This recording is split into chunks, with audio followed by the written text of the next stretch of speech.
그래서 시내산까지의 여정을 우리가 다시 한번 살펴보겠습니다. 출애굽으로부터 시내산까지. 이제 우리가 이스라엘이 애굽에서 나와가지고 시내산에 도착을 했습니다.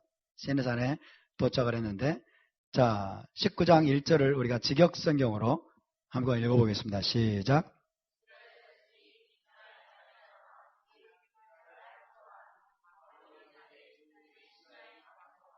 예, 이 개역 개정에는 번역이 잘못되어 있어요. 여러분 개역 개정을 한번 보시면요. 개역 개정 가지고 계신 분들은 19장 1절을 보시면 이렇게 되어 있어요. 이스라엘 자손이 애굽 땅을 떠난 지 3개월이 되던 날 그들이 시내 광야에 이르니라 이렇게 되어 있어요. 애굽 땅을 떠난 지 3개월이 되던 날이 뭐 어떻게 됩니까? 그렇죠? 기가 막히죠? 아비벌 15일에 나왔으니까 3개월이 되던 날이면 이제 이하르월, 그 다음에 시반월, 그 다음에 탐무즈월이 되어버리는 거예요. 이렇게 번역이 중요합니다. 이 기저격 성경에는 우리 허성관 목사님이 번역한 성경인데 정확하게 나와 있어요. 이스라엘 자손이 미츠라임 땅에서 나온 지 셋째 달 초하루, 바로 이날에 그들이 시나의 광야에 왔다. 셋째 달이면 언제입니까? 시반월이죠. 시반월 초하루에 시나의 산 광야에 도착한 것으로 되어 있습니다. 자, 그래서 봄절기에 사이클이 6월절에서 77절까지로 완성이 됩니다. 6월절 사건으로부터 시작해서 77절 오순절 사건. 그래서 니산월 14일에서 시반월 6일 토라를 받은 그 시점까지가 봄절기의 시간표입니다. 이스라엘 백성들이 애굽에서 나와가지고 시내산에서 토라를 받은 거기까지 그 시간대에 맞춰서 하나님이 봄절기를 정하셨어요. 할렐루야. 봄의 절기. 이것이 굉장히 중요한 사이클입니다. 자, 먼저 6월절을 보겠습니다. 6월절은 니산 14일이죠. 니산 14일은 어린 양의 피로 구속받은 날이에요. 어린 양의 피로 구속받은 날. 그래서 우리 주 예수와가 어린 양이 되셔서 우리가 그의 피로 구속을 받은 것을 우리가 기억합니다. 무교절은 니산 15일에서 21일까지입니다. 며칠입니까? 7일이죠. 7일간. 6월절은 하루입니다. 그리고 무교절은 7일입니다. 니산 15일부터 21일까지. 그래서 애굽에서 무교절이 나왔어요. 출애굽부터 시작해서 홍해를 건널 때까지. 애굽으로부터의 완전한 구속. 홍해에서의 미크바를 통해서 이제 이스라엘이 새로운 피조물로 거듭나게 되었다라고 말씀을 드렸습니다. 이스라엘 백성들이 전통적으로 홍해를 걷는 날이 몇째 날이다? 무교절 7번째 날. 그렇죠? 무교절 7번째 날 홍해를 건넜다라고 그렇게 이해됩니다. 그 다음에 세 번째 오멜개수입니다. 오멜개수. 자, 오멜개수는 초실절에 이제 개수가 시작이 됩니다. 초실절은 안식 후 첫날이에요. 무교절 안식 후 첫날. 그래서 니산월 16일부터 오멜 개수가 시작이 됩니다. 이 초실절은 뭐 하는 날입니까? 보리의 첫 열매를 하나님께 올려드리는 날이죠. 보리의 첫 열매를 하나님께 올려드리는 초실절. 그때부터 오멜 카운팅이 시작이 됩니다. 언제까지? 오순절까지. 그렇죠? 니산월 16일부터 7 안식일을 7주를 계수하라고 되어 있어요. 7주를 계수하고 49일을 계수하고 그 다음 날 50일째 되는 날, 그날이 샤브오트입니다. 77절 오순절 혹은 맥추절이라고 불리는. 그래서 77절 오순절까지 오멜 카운팅을 합니다. 오멜 카운팅. 자, 날짜를 세라고 말하는 거예요. 자, 초실절부터 날짜를 세라는 거예요. 하나님이. 날짜를 세라고 말씀하는 거예요. 오순절까지 77절까지 날짜를 세라. 그 말은 무슨 말이에요? 50일 이후에 있는 사건이 굉장히 중요한 사건이라는 거죠. 손꼽아서 기다리라는 거예요. 날짜를 세면서 기다리라는 것입니다. 이것이 하나님의 의도예요. 그래서 왜냐하면 오순절에 77절에 엄청나게 중요한 사건이 있었기 때문에. 여러분, 이 77절에 있었던 시내산 사건은 전 인류의 역사에 있어서 여러분 굉장히 중요한 변혁을 가져온 어마어마한 사건입니다. 할렐루야. 하나님이 우주보다 크신 하나님이 실제로 시내산 위에 강림하신 날이에요. 아멘. 토라를 여러분 이스라엘에게 주신 날입니다. 토라를 이스라엘에게 주신 것은 다른 말로 말하면 뭔지 아십니까? 하나님이 토라를 전 인류에게 주신 거예요. 왜냐하면 이스라엘 인류의 대표이기 때문에. 전 인류에게 하나님 자신을 계시하신 거예요. 그래서 어마어마한 사건이 있었기 때문에 너희가 샤보트를 향해서 갈 때마다 너희가 그날을 기억하면서 그날을 고대하면서 오멜 카운팅을 하라고 말씀합니다. 그래서 여러분 이 77절 샤보트는 전통적으로 어떤 날입니까? 토라 수여 기념일이에요. 토라 수여 기념일.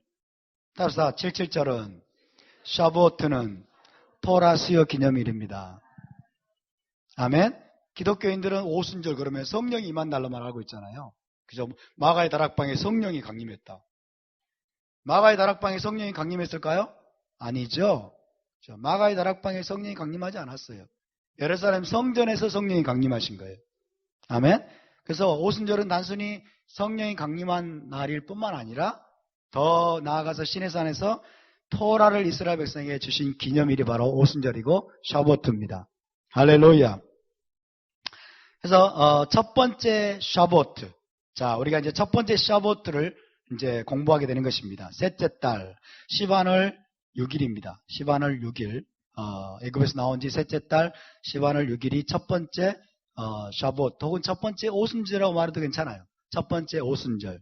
첫 번째 샤보트에 무슨 일이 있었느냐? 이스라엘은 출애굽 이후 셋째 달인 시반월에 시내 광야에 도착을 했습니다. 오멜 계수가 끝나가는 시기. 언제 도착했어요?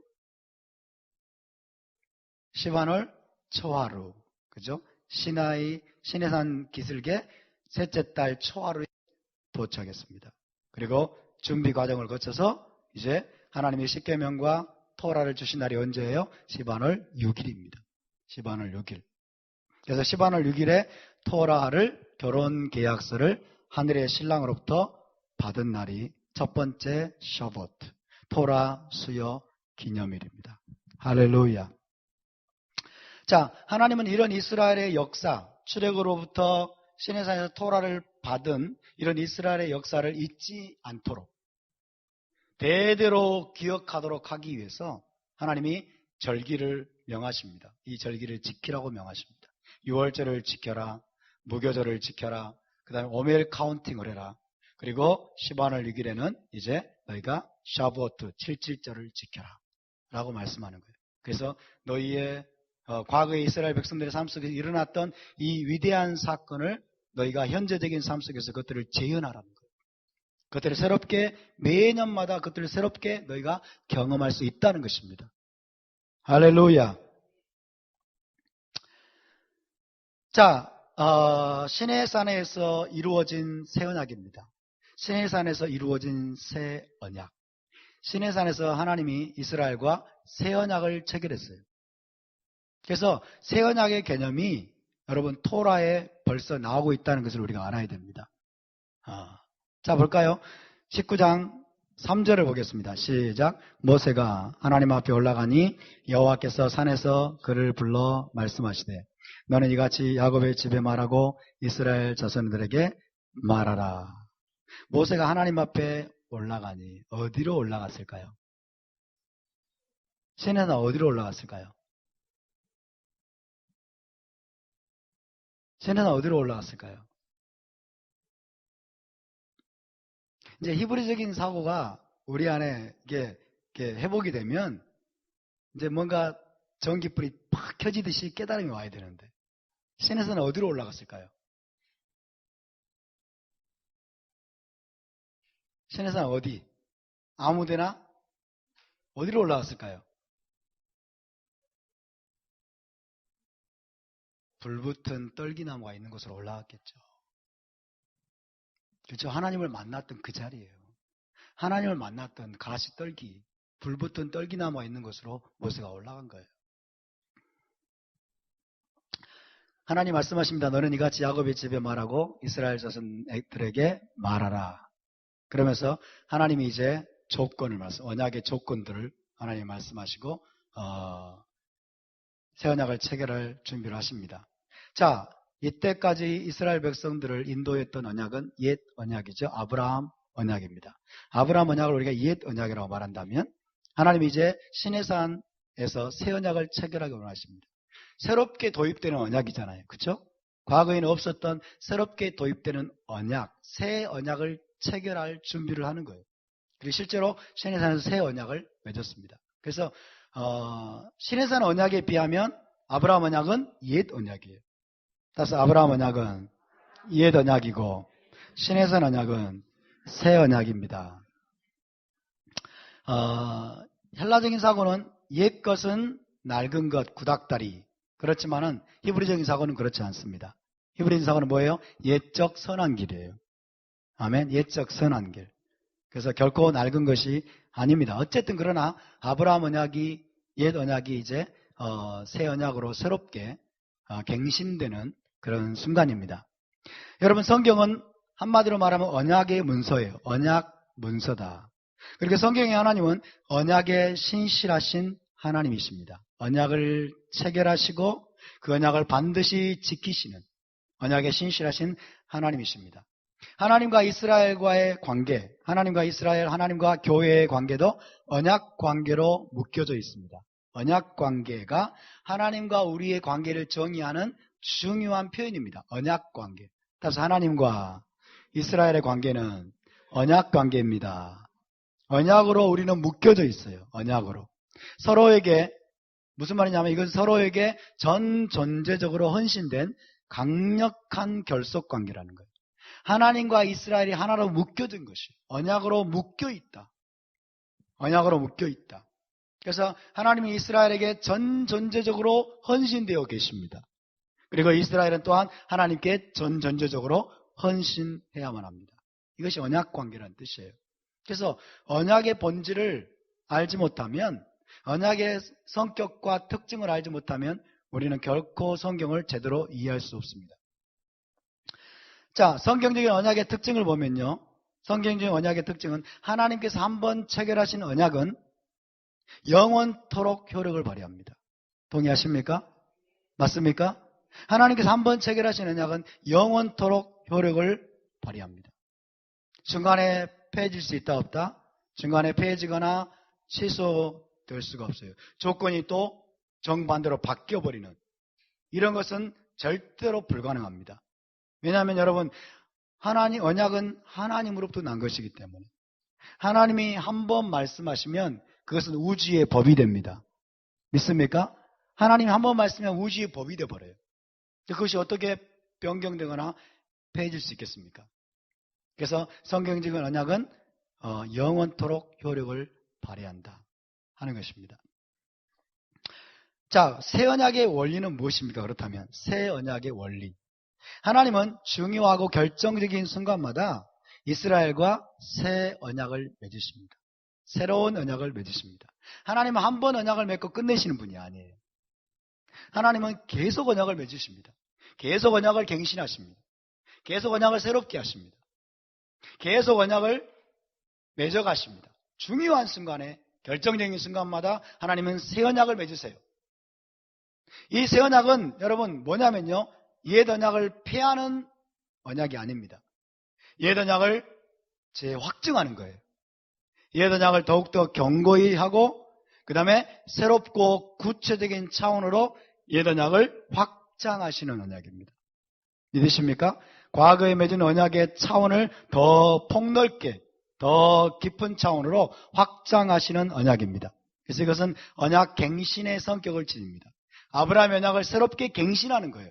폐하는 것이 아니고, 아브라함 언약을 없애는 것이 아니고, 아브라함 언약에 드러나지 않은 새로운 요소들을 첨가하면서 새로운 차원으로 아브라함의 언약을 확장시키는 것입니다.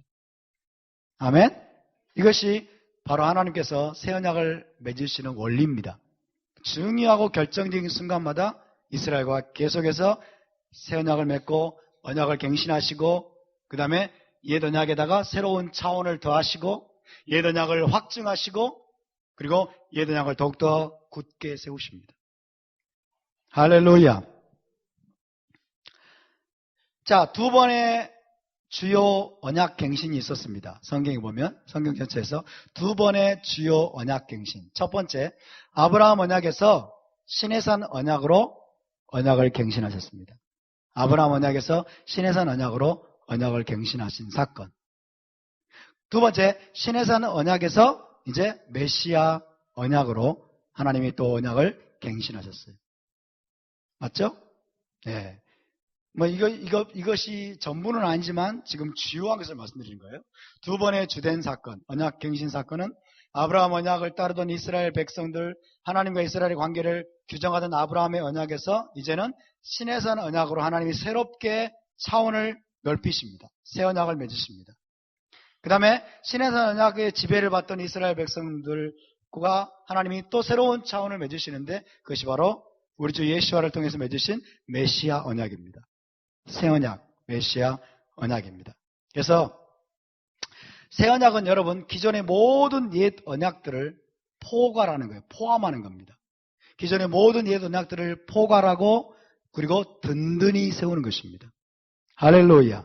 따라서 모세 언약은 시내산 언약은 아브라함 언약을 폐할까요? 안 폐할까요?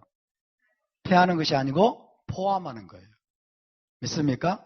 시내산 언약은 아브라함 언약을 포함합니다. 포괄합니다. 또 따라서 메시아 언약은 메시아를 통한 새 언약은 모세 언약을 시내산 언약을 그리고 아브라함 언약을 포함하는 것입니다. 믿습니까? 아브라함 언약 위에 시내산 언약이 세워지고 시내산 언약 위에 메시아 언약이 세워지는 거예요. 이것이 언약의 주요 원리예요.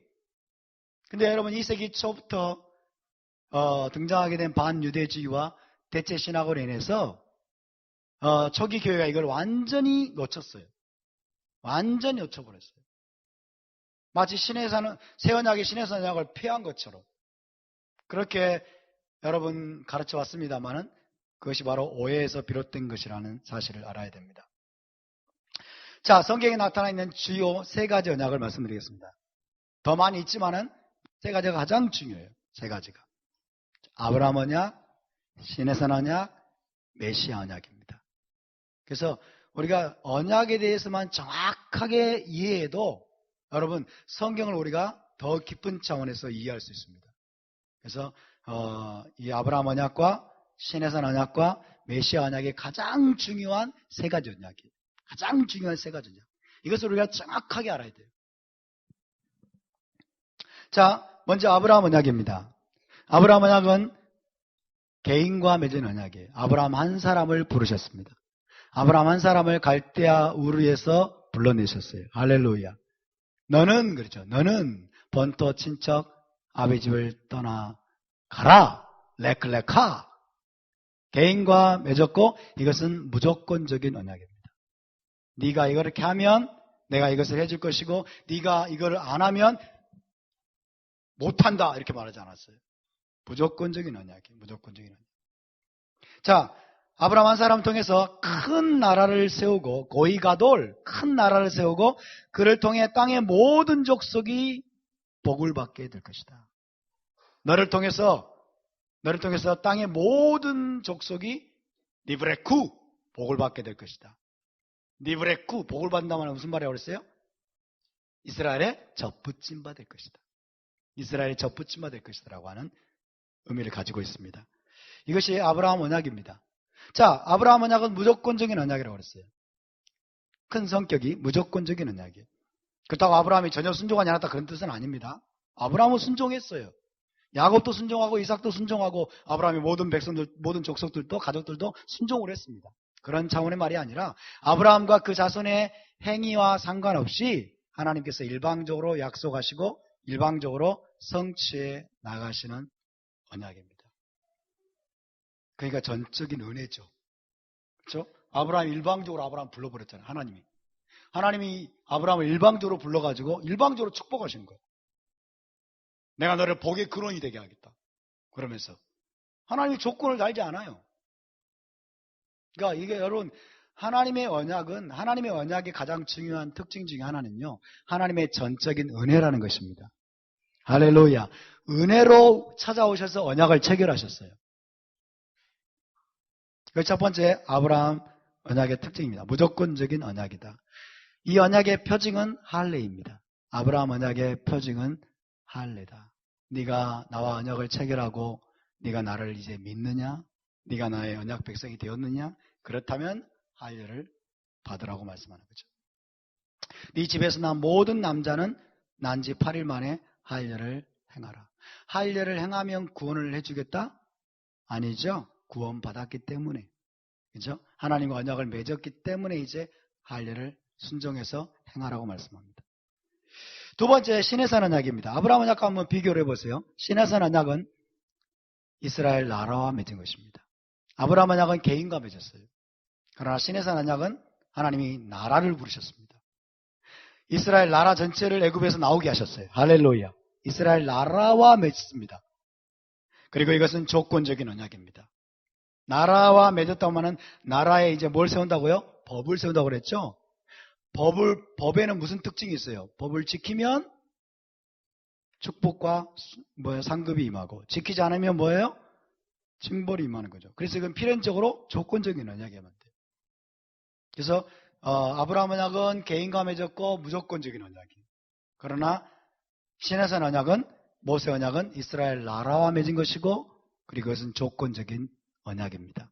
자, 출애굽한 이스라엘 나라, 공동체적인 나라와 맺은 언약으로서 그들을 열방의 제사장 나라로 세우시는 언약입니다. 이스라엘 열방의 제사장 나라로 세우시는 언약입니다. 이스라엘 나라 전체를 제사장으로 세우는 거예요. 나라 전체를. 그러니까 하나님은 지금 열방을 염두에 두고 있어요. 모든 민족을 염두에 두고 있어요. 그러기 위해서 미리 아브라함을 택하셨고, 그러기 위해서 미리 이스라엘 나라를 선택하신 거예요. 열방을 축복하기 위해서, 열방을 하나님께로 이끌기 위해서. 누구를 통해? 이스라엘을 통해서. 할렐루야. 근데 이스라엘이 하나님의 복을 여러분 착복하면 됩니까? 안 됩니까? 착복하면 안 되고 열방에게 흘려 보내줘야죠. 그렇죠? 토라의 축복을 흘려 보내줘야 돼요. 근데 유대인들이 뭐라 그래요? 토라는 유대인에게 주신 것이다. 유대인에게만 주신 것이다. 이렇게 말을 하면 곤란하다는 거예요. 그렇지 않습니다. 시내산 밑에 모인 여러분 이스라엘 백성은 열방의 대표로 모인 거예요. 열방의 대표로. 열방의 대표라고 말은 제사장이란 말이에요. 그래서 이스라엘 나라를 열방의 제사장 나라로 세우시는 언약입니다. 조건적인 언약이죠. 시내산 언약은 조건적인 언약입니다. 잘 알아야 됩니다. 왜? 우리에게도 적용되니까. 아멘. 지키면 축복을 받고, 안 지키면 형벌과 징계. 성경의 표현을 따르면 저주를 받습니다. 저주 그러면 여러분, 우리는 뭘 떠올립니까? 마법사가 마법을 걸어가지고, 마법을 걸어가지고, 낮에는 짐승, 밤에는 이런 식의 저주를 생각하는데, 성경적인 저주는 그게 아니에요. 성경적인 저주는 하나님의 징계를 말합니다. 아멘? 민족적인 국가적인 차원의 하나님의 징계를 저주라고 말하는 거예요. 그래서 시내산 언약은 조건적인 언약이다. 자, 시내산 언약의 표징은 뭡니까? 샤밧입니다. 시내산 언약의 표징은 샤밧, 안식일입니다. 이 샤밧은 시내산 언약에 대한 충성과 헌신의 표시로 반드시 지켜야 될 거예요. 반드시 너희가 나와 언약을 맺었느냐? 이스라엘이여 너희가 나와 언약을 맺었느냐? 그렇다면 샤밧을 지키라. 안식일을 지키라고 말씀하십니다. 안식일을 지키지 않는 자는 죽이라고 말씀하는 거예요. 안식일을 지키지 않는 죽이라. 이것은 신랑의 언어입니다.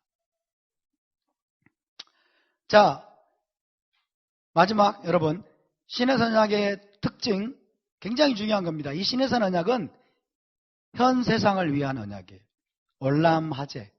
월남하제를 위한 언약이다. 이 땅에서의 삶을 위한 언약이에요. 이 땅에서의 삶, 현 세상을 위한 언약이에요. 무슨 말이냐면요, 시내산 언약은 구원받은 이스라엘 백성이 현 세상에서 토라의 명령대로 행하여 거룩한 삶을 살도록 주신 언약이에요. 아멘? 그래서 현 세상 올람하제는 몇 년입니까? 7,000년이죠? 그렇죠? 올람하제. 그러니까 토라는 현 세상이 끝날 때까지 유효한 거예요. 믿으십니까? 현 세상이 끝날 때, 인류 역사 7,000년이 끝날 때까지. 인류 역사 7천년이 끝날 때까지를 세자로 말하면 뭐라고 할까요? 영원히 라는 뜻이에요. 영원히. 그렇죠? 인류 역사 현 세상이 끝날 때까지, 다시 말하면 영원토록 유효하다.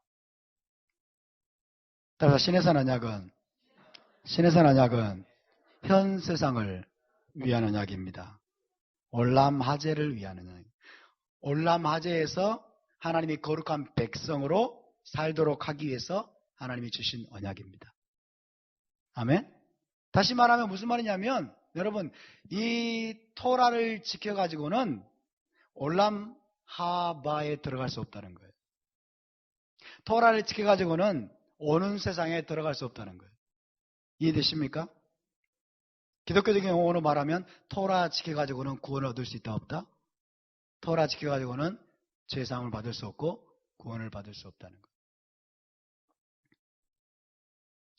자, 이제 메시아 언약을 살펴보겠습니다. 새 언약으로 주신 메시아 언약.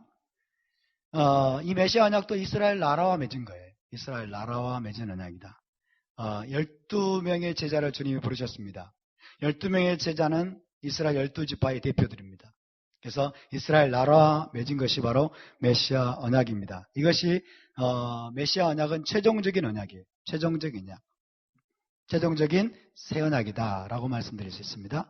자, 이미 신에서는 언약을 맺은 자들, 즉 이스라엘과 새 언약을 맺습니다. 이스라엘이 유다와 에브라임으로 이제 나중에 나누게 되죠. 유다의 집과 에브라임 집, 이스라엘과 새 언약을 맺어요. 자, 주님이 오셔가지고 내가 너와 새 언약을 맺겠다 라는 말은 무슨 말이면 뭘 전제하는 거예요? 그들이 이미 옛 언약을 체결했다는 얘기죠. 그렇죠? 옛 언약을 체결했기 때문에 새 언약이라는 말이 성립이 되는 거예요. 그러면 여러분, 이제 우리 주님이 오셔가지고 이 새 언약을 이방인 교회와 맺었다는 말은 말이 안 되는 거예요. 왜? 이방인과는 하나님이 옛 언약을 맺은 적이 있어요, 없어요? 없어요. 이방인과는 언약을 한 번도 맺은 적이 없기 때문에 그들과 새 언약을 맺는다라고 하는 것은 말이 안 되는 거예요. 이미 옛 언약을 맺은 상태에 있는 이스라엘과 하나님이 새롭게 언약을 체결하는 것입니다. 새롭게 언약을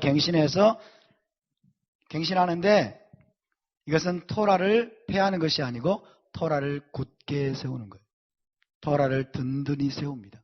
모세의 율법, 모세의 토라를 굳게 세우기 위한 언약이 바로 메시아의 언약입니다. 자, 그래서 여러분, 이것은 뭐냐면 토라를 마음판에 새기는 거예요. 토라를 돌판에 새기는 것이 아니고 이제는 토라를 마음판에 새기고, 그 다음에 새 마음과 새 영을 부어주십니다. 새 마음과 새 영을 부어서 보다 완전하게 토라를 준행할 수 있도록 맺는 언약이 새 언약이에요. 아멘입니까? 그동안 우리가 교회에서 배웠던 것들은 완전히 잘못 배운 거예요. 토라를, 율법을 폐하기 위해서 여러분 새 언약을 맺는 것이 아니고 토라인 율법을 우리 마음판에 새기고, 우리 안에서 뭘 제합니까? 굳은 마음을 제하는 거예요. 굳은 마음을 제거하고 부드러운 마음을 주고 새 영과 새 마음을 부어주셔서 여러분 보다 완전하게 토라를 지켜 행할 수 있도록 하기 위해서 우리 주님이 오셔서 새 언약을 맺으셨음을 믿으시기 바랍니다. 이 언약의 표징은, 새 언약의 표징은 성령이라고 말할 수 있어요. 성령. 그래서 성령을 선물로 받아서 언약을 지키게 하십니다. 성령을 선물로 받아 토라를 지키게 하십니다. 그래서 새 언약은, 메시아 언약은 성령으로 토라를 지키게 하는 언약입니다. 믿습니까? 성령의 능력으로 토라를 지키게 하는 언약이에요. 자, 새 언약에 관한 예언을 보십시다. 예레미야 31장, 여러분이 아시는 말씀이지만 다시 한번 보십시다. 31장 31절에서 34절 천천히 한번 읽어보겠습니다. 시작. 여호와의 말씀이니라. 보라, 날이 이르리니 내가 이스라엘 집과 유다 집에 새 언약을 맺으리라. 수도 봅시다. 어디와 새 언약을 맺는다고요? 이스라엘 집과 유다 집에 새 언약을 맺으리라. 그렇죠? 이방인 교회와 맺는 게 아니에요, 여러분. 이방인 교회와 새 언약을 맺은 게 아니에요.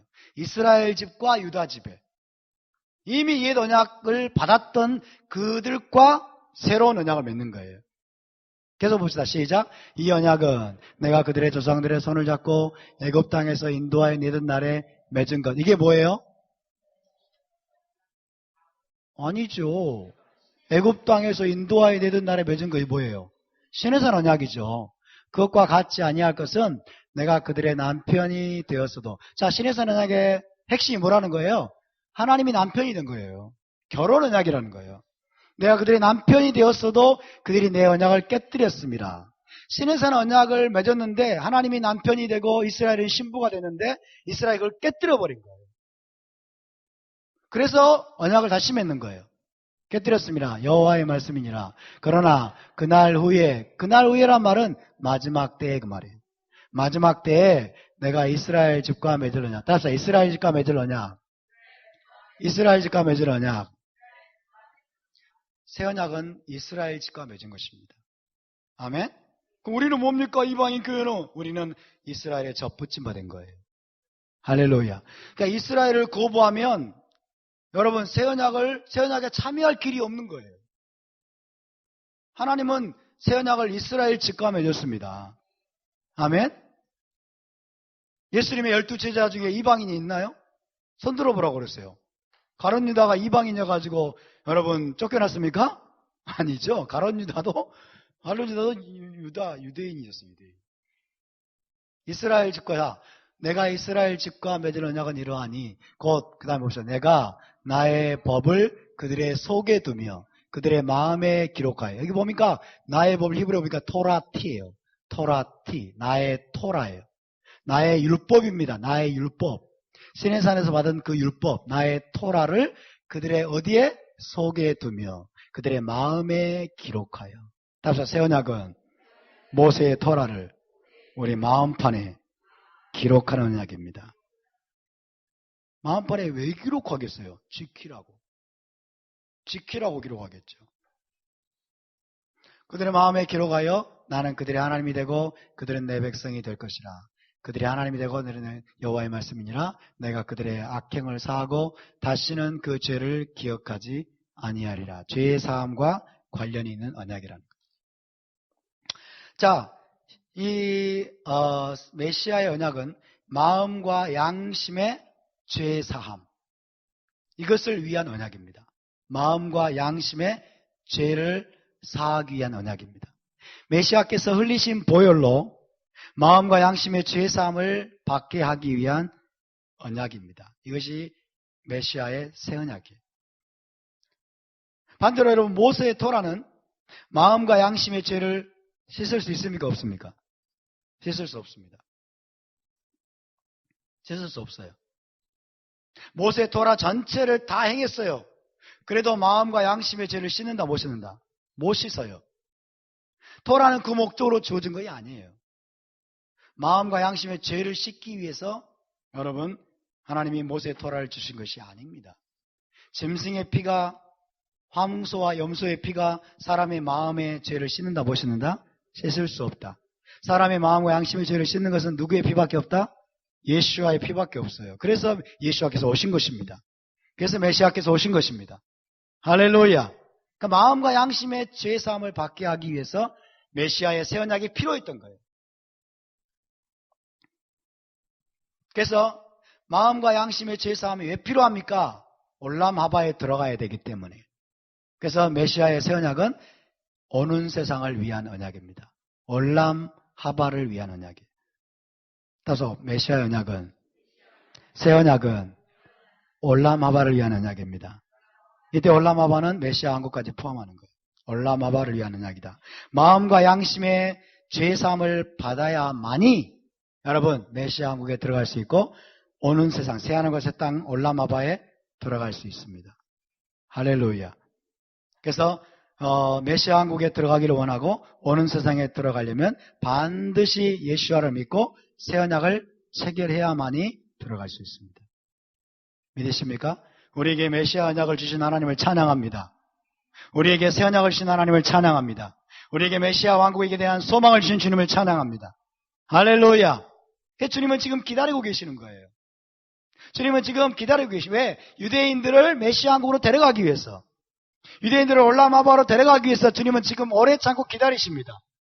그들이 새 언약 가운데 나올 수 있도록, 그들이 메시아 언약 가운데 나올 수 있도록 기다리고 계시는 거예요. 여러분, 그것을 위해서 기도해 주시기 바랍니다. 제 아무리 토라를 열심히 지키는 여러분 위대한 랍비라고 할지라도 그가 새 언약 가운데 나오지 못한다면, 메시아 언약을 그가 받아들이지 않는다면, 예수와를 메시아로 받아들이지 않는다면 뭐가 안 됩니까? 마음과 양심의 죄를 씻김받지 못해요.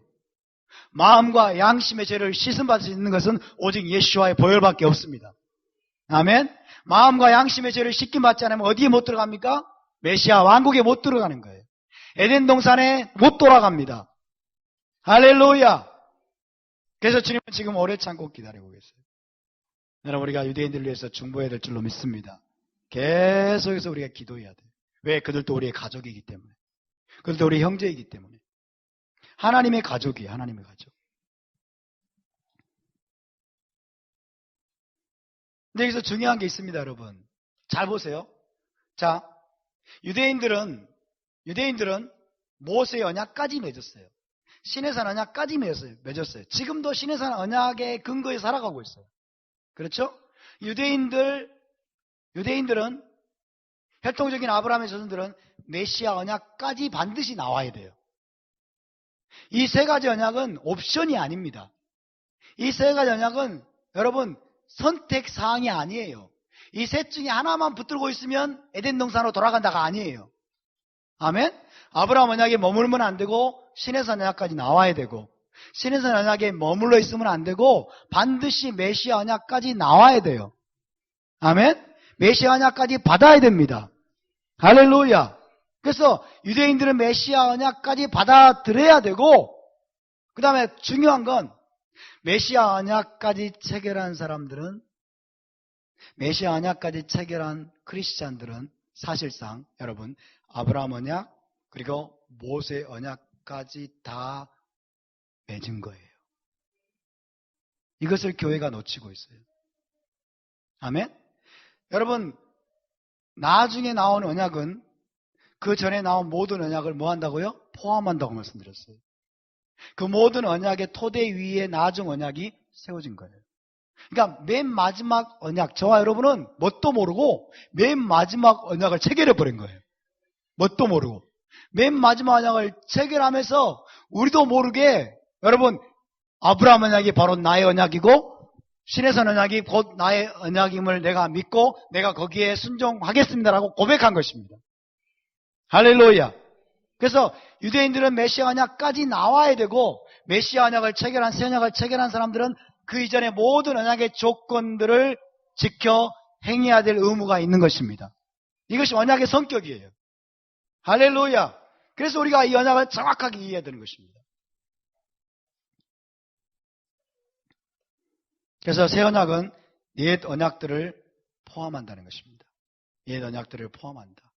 그래서 새 언약 백성이 된 저와 여러분은, 메시아 언약 안에 행하는 저와 여러분은 반드시 모세의 토라를 준행해야만 됩니다. 아멘? 모세의 토라를 준행함으로써 우리가 언약의 신실한 삶을 살아야 될 줄로 믿습니다. 여러분께 아까 이렇게 말씀드렸어요. 시내산 언약은, 모세 언약은 무엇을 위한 언약이다? 올람 하제를 위한 언약이다. 그렇죠? 현 세상을 위한 언약이다. 현 세상에 사는 모든 하나님 언약 백성은 뭘 따라야 돼? 그러면 모세 언약을 따라야 되는 거예요. 다시 말씀드립니다. 모세 언약은, 시내산 언약은 무엇을 위한 언약이다? 현 세상을 위한 언약이에요. 현 세상의 거룩한 삶을 살기 위한 언약이에요. 그러니까 현 세상에 살아가고 있는 모든 하나님의 언약 백성들은 시내산 언약을 따라야 돼. 저와 여러분 지금 현 세상에 살고 있습니까? 오는 세상에 살고 있습니까? 현 세상에 살고 있잖아요. 올람 하제에 지금 우리가 살고 있잖아요. 그러니까 현 세상에 우리가 살아가는 언약 백성이기 때문에 현 세상을 위한 언약인 시내산 언약을 따라서 살아야 됩니다. 아멘입니까? 여러분, 모세 언약을 신실하게 행하는 저와 여러분이 될 수 있기를 바랍니다. 못한다고요? 너무 어렵다고요? 그래서 뭘 주셨다고요? 성령님을 주셨습니다. 그래서 어떻게 하시다고요? 토라를 우리 마음판에 성령님이 새기십니다. 토라를 우리 마음속에 주고 계세요. 뭐하고? 굳은 마음을 제하시고. 굳은 마음을 제한다는 말이 다른 말로 무슨 말일까요? 메시아의 할례를 행했다는 거예요. 그리스도의 할례를 우리가 받았다라고 말하잖아요. 메시아를 믿는 자들은 메시아의 할례를 받았습니다. 메시아 할례를 받았다 말은 굳은 마음을 하나님이 제하셨다는 거예요. 그리고 그것은 진행형입니다. 계속해서 우리가 하나님 앞에 기도할 때마다 굳은 마음을 제하십니다. 그리고 새 마음을 주십니다. 부드러운 마음을 주십니다. 그리고 그 부드러운 마음에 토라를 새기십니다. 아멘. 하나님의 언약의 법을 새기세요. 그리고 지켜 행할 수 있는 능력, 성령을 부어주십니다. 성령으로 말미암아 토라를 준행할 수 있습니다. 그러면 여러분 성령님을 의지하시기 바라고 성령의 충만을 기도하시기 바랍니다. 성령의 충만을 달라고 부어주시라고 기도하시기 바랍니다. 할렐루야. 내 힘으로 할 수 없어요, 여러분. 내 노력으로 할 수 없습니다. 새언약 백성은 그래서 반드시 성령님을 의지하고 성령을 구하고 성령으로 충만하기 위해서 늘 깨어 있어야 되고 늘 하나님 앞에 부르짖어야 됩니다. 자, 19장 3절을 다시 읽습니다. 시작. 모세가 하나님 앞에 올라가니 여호와께서 산에서 그를 불러 말씀하시되 너는 이같이 야곱의 집에 말하고 이스라엘 자손들에게 말하라. 신에서 언약은 그래서 아까 말씀드린 것처럼 하나님과 이스라엘의 정혼식이다. 하나님과 이스라엘 나라의 결혼식이다. 약혼식이다. 그렇게 불립니다. 자, 하나님은 신랑이십니다. 신랑 되신 하나님께서 모세는 신랑의 친구입니다. 결혼을 성사시키는 사람이에요. 가운데에서 결혼을 성사시키는 신랑의 친구. 신랑의 친구의 모세를 통해서 이스라엘은 신부입니다. 신부 이스라엘에게 하나님이 정식으로 지금 청혼하시는 내용이 19장의 내용이에요. 신랑 하나님이 신부 이스라엘에게 신랑의 친구의 모세를 통해서 청혼을 하십니다. Would you marry me? Would you marry me? 이러이러한 조건으로 내가 너희와 결혼하기를 원하는데 이 조건에 동의하느냐라고 묻는 거예요. 그래서 너는 야곱의 집에 말하고 이스라엘 자손들에게 이렇게 전해줘라. 그렇게 물어보는 거예요. 의견을 물어봅니다. 신부가 거기에 동의하는 거죠. 자, 이것이 그 내용입니다. 19장 4절에서 6절입니다. 시작. 내가 애굽 사람에게 어떻게 행하였음과 내가 어떻게 독수리 날개로 너희를 업어 내게로 인도하였음을 너희가 보았느니라. 너희가 다 내게 속하였나니 너희가 내 말을 잘 듣고 내 언약을 지키면 너희는 세계 모든 민족 중에서 내 소유가 되겠고 너희가 내게 대하여 제사장 나라가 되며 거룩한 백성이 되리라. 너는 이 말을 이스라엘 자손에게 전할지니라. 이러이러이러한 너희가 내 말을 잘 듣고 내 언약을 지키면 이러이러한 백성이 될 텐데 그렇게 하겠느냐? 나와 결혼해서 나와 결혼 언약에 동의해서 너희가 이러한 백성이 되겠느냐? 하나님이 지금 청혼하고 계시는 내용입니다. 백성이 응답합니다. 뭐라고 응답합니까? 여호와께서 명령하신 대로 우리가 다 행하리이다. Yes!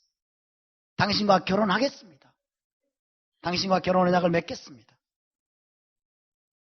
자, 출애굽기에 보면 백성들이 3번이나 동일한 대답을 합니다. 3번. 3번 yes라고 합니다. 그럼으로써 언약이 이제 성사가 되는 거예요. 언약이 성사가 됩니다. 여호와께서 명령하신 대로 우리가 다 행하리이다. 그래서 하나님이 신부를 이제 준비시킵니다. 옷을 빨아라. 이건 정결례식이에요. 옷만 빠는 게 아니고 미크바의 물에 몸을 담그는 침례까지 포함됩니다. 옷을 빨고 제3일을 기다려라. 셋째 날을 기다려라. 셋째 날은 부활의 날이죠. 완전히 이제 결혼장을 맺게 되면 이들이 새로운 존재로 또 부활하게 되는 것을 의미하죠. 제3일을 기다리게 하고 이제 여호와 하나님께서 셋째 날 시내산에 천둥, 번개, 빽빽한 구름과 큰 나팔 소리 가운데 강림하셔서 정원식을 이제 거행하시게 됩니다. 자, 하나님께서 여기에서 이제 이스라엘의 부르심, 이스라엘의 부르심을 분명하게 말씀하고 있어요. 다시 한번 우리가 19장 4절에 읽습니다. 시작.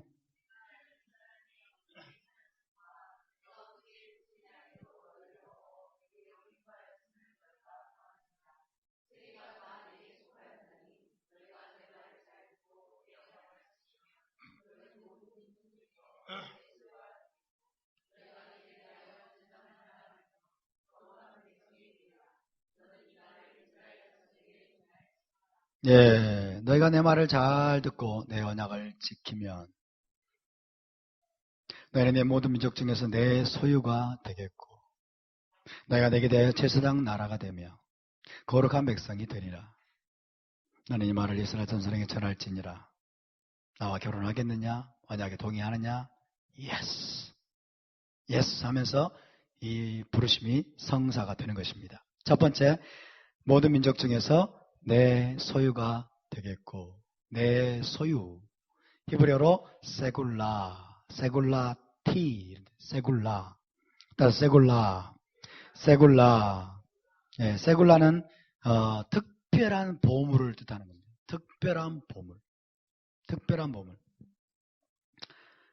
세굴라라는 이 단어는요, 감춰두다, 혹은 뭐 자물쇠로 잠가두다 이런 의미에서 왔어요. 그래서 하나님이 감춰두고 열쇠로 잠궈서 감춰두고 하나님만이 기뻐하고 즐기는 그런 보물을 뜻해요.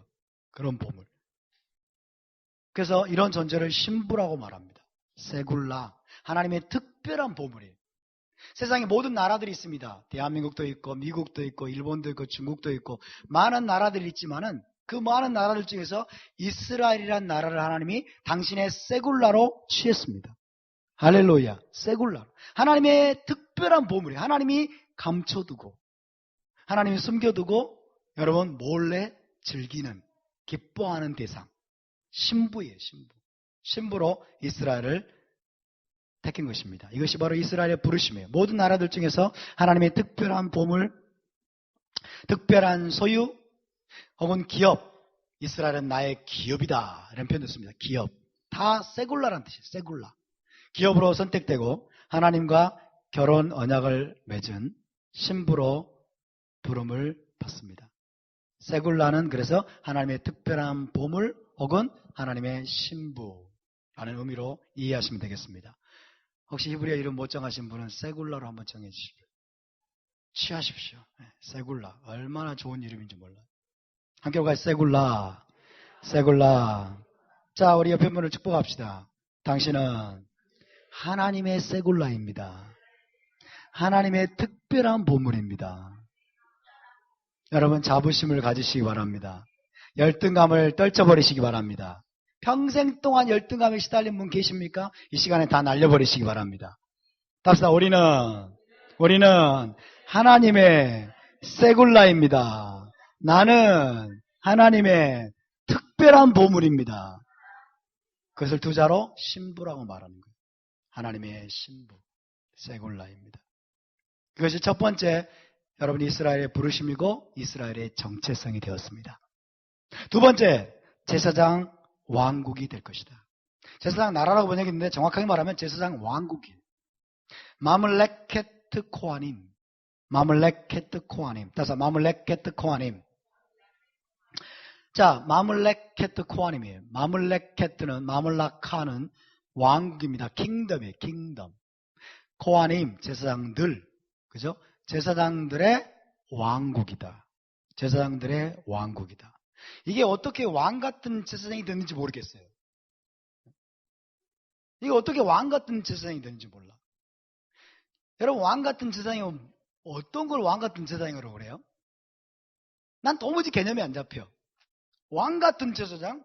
그럼 왕이란 말이 아니에요. 왕 같다. 왕이에요, 아니에요? 그죠? 너무 개념이 너무 모호한 거예요. 그게 아니고 왕 같은 제사장은 올바른 표현이 아닙니다. 여러분 제사장 왕국이에요. 아멘?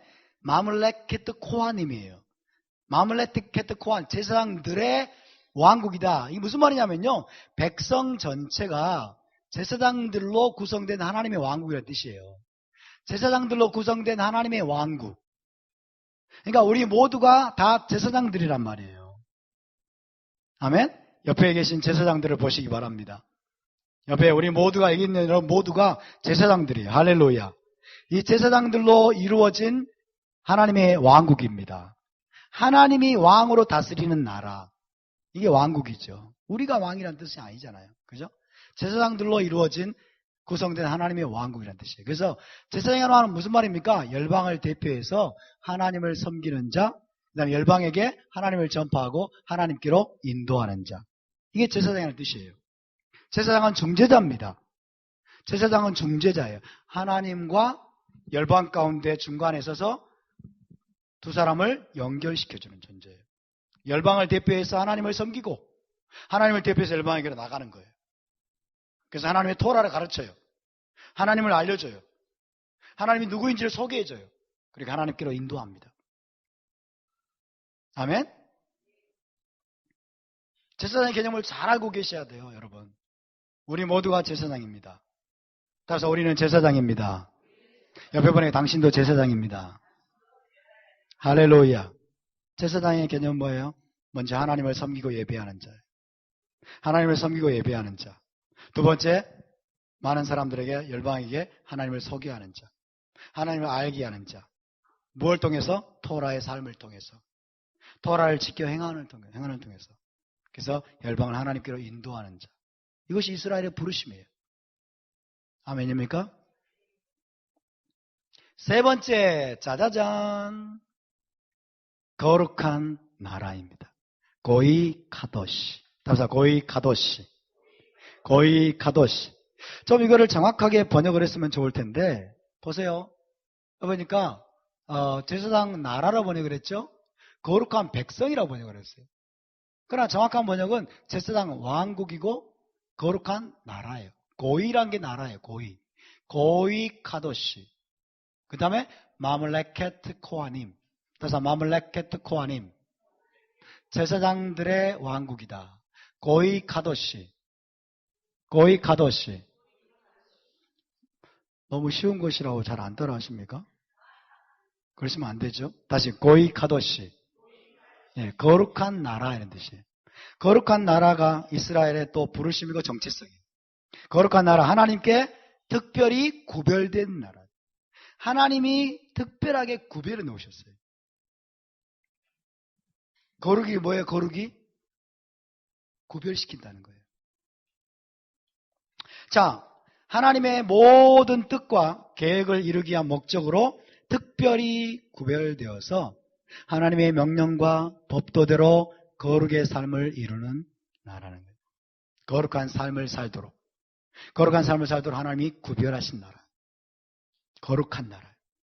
따라서 우리는 거룩한 나라입니다. 믿습니까? 우리는 거룩한 나라 이스라엘에 들어온 자들입니다. 거룩한 나라 이스라엘의 full membership을 받은 자들입니다. 아멘? 인류심이에요, 인류심이. 세컨드 클래스가 아니고. 세컨드 클래스가 아니고, 여러분, 온전한 멤버십을 받은 존재들입니다. 자, 이스라엘의 부르심과 정체성 한번 해봅시다. 세굴라, 세굴라, 제사장 왕국, 제사장 왕국, 거룩한 나라. 할렐루야. 진짜 이것이 우리의 부르심이고 이것이 우리의 정체성입니다. 여러분, 이 부르심대로 사시기 바랍니다. 이 부르심대로 사는데 결정적으로 필요한 게 뭐예요? 토라입니다. 토라. 토라대로 살 때 이 부르심 우리에게 이루어질 것입니다. 자, 하나님이 토라에 대해서 율법을 이제 모세를 통해서 토라를 주셨는데 시내산에서 이 토라를 어떻게 이해하는 게 바른 이해인가? 먼저 20장 1절, 2절을 이제 하나님의 토라를 주시는 장면입니다. 읽어보겠습니다. 시작.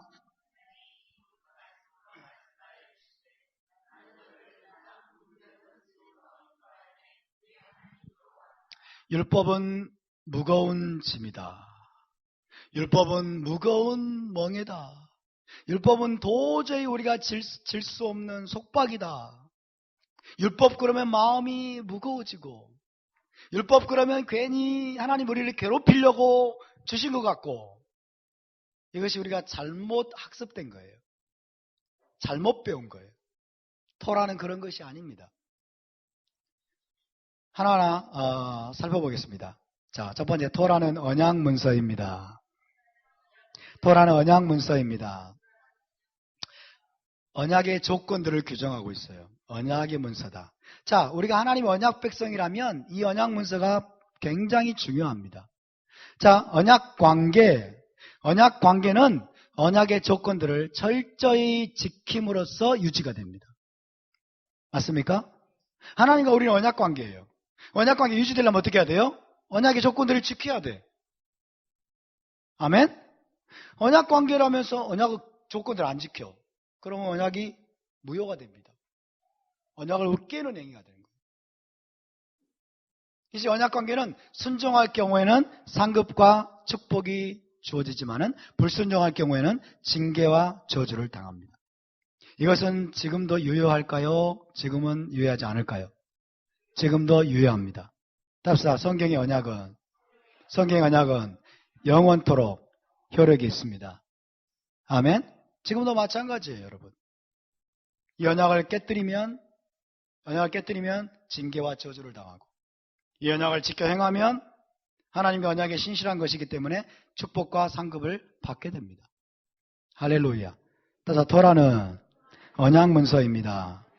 두 번째, 따라서 토라는 하나님 나라의 헌법입니다. 이제 하나님 나라의 헌법이에요. 토라는 하나님 나라의 헌법이다. 국가적인 질서의 근간이 됩니다. 헌법을 지키지 않는 자는 어떻게 될까요? 대한민국에서 헌법을 지키지 않는 자는 어떻게 될까요? 감옥에 집어넣든지, 그렇죠? 대한민국에서 추방해서 북한으로 보내든지 쫓아내야 되겠죠. 그렇죠? 한 나라의 시민이라면 반드시 헌법을 지켜야 되는 거예요. 토라는 여러분 하나님 나라의 헌법입니다. 십계명은 헌법이다. 그리고 다른 법들은 일반 법이다. 그렇게 이해하시면 되겠어요. 그래서 토라는 하나님 나라의 헌법이다. 하나님 나라는 이 땅에 있는 하나님의 나라를 이스라엘이라고 말합니다. 아멘? 이 땅에 있는 하나님의 나라를 이스라엘이라고 말하는 거예요. 자, 하나님 나라는 법치국가입니다. 믿습니까? 하나님 나라는 법으로 다스려지는 거예요. 법으로. 법이 없으면 여러분 무질서와 혼돈과 혼미가 무정부 상태가 판을 치게 됩니다. 하나님의 나라는 법치국가입니다. 믿습니까? 법치국가는 사실 rule of law, 법으로 통치. 하나님은 우리 율법 아래 있지 않다. 말도 안 되는 소리죠. 사도 바울이 우리가 율법 아래 있지 않다, 그 말은 무슨 뜻일까요? 사도 바울이 의도했던 그 의미를 알아야 돼. 우리에게 토라 법이 필요 없다 그런 말이 아니에요. 사도 바울이 율법 아래 있지 않다, 이 말은 사도 바울이 사용했던 관용적인 표현이에요. 사도 바울이 사용했던 관용적인 표현입니다. 그 의미가 무엇일까요? 나중에 말씀드릴게요. 시간이 없으니까. 그러나 우리에게 토라 법이 필요 없다 그런 뜻이 아니에요. 따라서 토라는 영원한 하나님 나라의 법입니다. 할렐루야. 여러분 그 법을 지키시기 바랍니다. 지키는 게 어려울까요? 쉬울까요? 쉽습니다. 세 번째, 토라는 결혼계약서입니다. 케투바입니다. 케투바입니다. 토라는 하나님과 맺은 결혼 언약에서 주신 결혼계약서예요. 결혼계약서. 하나님과 우리 사이에 결혼의 모든 조건들을, 결혼 관계를 유효하게 할 수 있는 모든 조건들을 규정해 놓은 결혼계약서예요. 아멘입니까? 이스라엘은 결혼 언약을 맺은 신부입니다. 그러면 신부는 무엇대로 살아야 돼요? 결혼계약서대로 살아야죠. 아멘? 결혼계약서대로 살아야 돼요. 하나님이 주신 결혼계약서를 무시해요? 그래놓고도 하나님과의 결혼관계가 올바르라고 생각할 수 있습니까? 그럴 수 없죠. 다시 한번, 토라는 결혼계약서입니다. 언약의 케투바입니다. 아멘? 케투바예요. 케투바. 하나님과 우리 사이에 결혼관계의 모든 여러분 조건들을 적어 놓으신 결혼계약서예요. 신부는 결혼계약서대로 살아야 돼요. 따라서 결혼계약서대로 사는 자가 순결한 신부입니다. 결혼계약서대로 안 살면 음녀입니다. 가늠한 여인이에요. 그렇죠? 네 번째, 토라는 제사장 훈련, 신부단장, 매뉴얼입니다. 그렇죠? 제사장 나라로 부르셨잖아요. 그 훈련 받아야죠. 어떻게 하면 제사장으로 살 수 있는지. 우리가 신부로 부르셨잖아요. 그러면 순결한 신부로 우리가 단장돼야 되잖아요.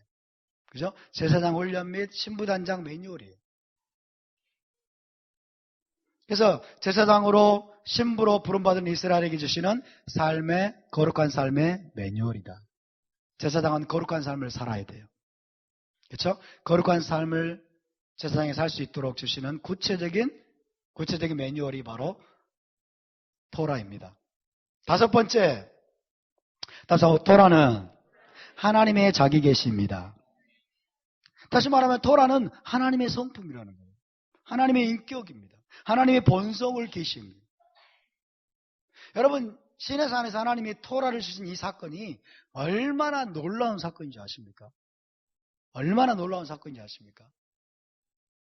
생각을 해보세요. 하나님이 시내산에 강림하시기 전에 시내산에 강림하셔가지고 직접 십계명을 반포하시고 그 다음에 미시파팀을 주시기 전에 전 인류는 창조주 하나님이 누구인지를 몰랐어요. 이스라엘조차도. 그리고 그분이 구체적으로 어떤 분인지를 몰랐어요. 그래서 전 인류가 다 우상들을 숭배해 왔어요. 각가지 종교를. 근데 거기에 종지부를 찍습니다. 하나님이.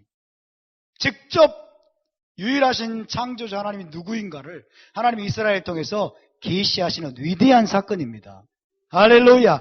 그것이 바로 토라에 다 나와 있어요. 하나님의 자기 계신 거예요. 하나님이 직접 내려와셔가지고 Let me introduce myself to you. 인류에게 하나님이 시내산에 내려와가지고 Let me introduce myself to you. 내가 나를 소개하겠다. 그래서 우리가 여러분 하나님을 알게 된 거예요. 할렐루야. 그래서 자기 자신에 대해서 말씀하거든요. 사실은 내가 이런 존재라는 거예요. 토라를 이스라엘과 관련해서 하나님 말씀하시지만은 사실은 하나님의 속성과 성품과 인격과 하나님의 본성을 여러분 적나라하게 아주 구체적으로 계시하고 있는 것이 바로 토라입니다. 근데 그걸 없애버려요? 예수와께서 십자가에 토라를 못 박아버려요? 하나님의 자기 계시를 못 박아버려요?